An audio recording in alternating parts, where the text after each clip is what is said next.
Satisfying, এত জোস ভাবে চাটা তৈরি হচ্ছে পাতা থেকে। ও মাই গড গাইস, আমরা এখন চা তৈরির ফ্যাক্টরিতে যাচ্ছি।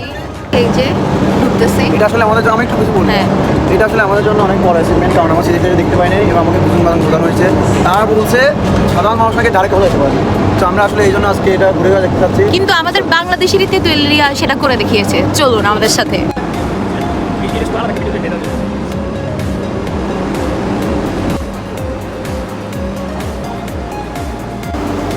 এই যে সেই র চা পাতা যেখানে আমরা চলে এসেছি।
I just love it.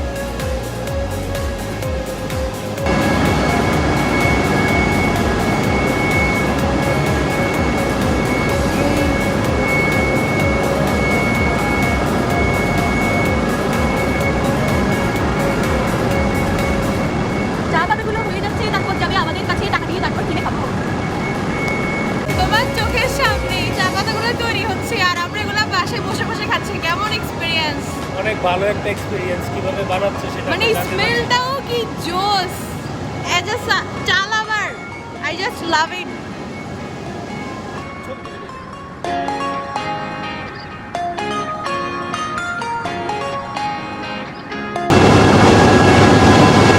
এত সব প্রসেস হইতে হইতে হইতে হইতে আর এখানে এই যে আমাদের সেই কাঙ্ক্ষিত চা পাতাগুলো বস্তায় বস্তায়। চোখের শান্তি, মনের শান্তি, চা লাভার হিসেবে।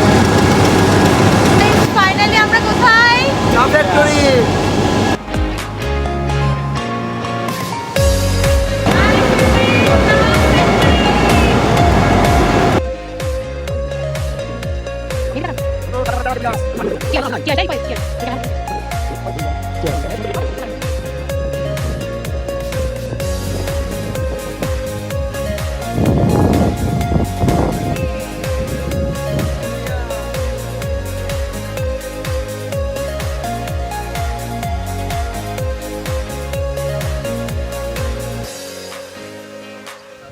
ফ্যাক্টরি মানেই ঘাম ঝরানো, ফ্যাক্টরি মানেই কষ্টকর জিনিস। আমাদের আড্ডার একমাত্র ফেভারিট জিনিস চা। নিজের চোখে দেখেছি কি শান্তি।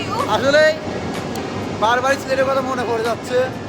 সিলেট একটা চুনা আলাদা।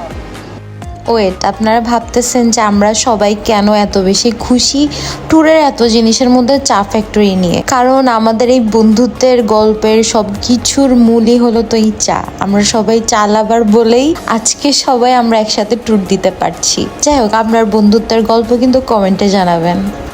And I love Tetulia only for চা।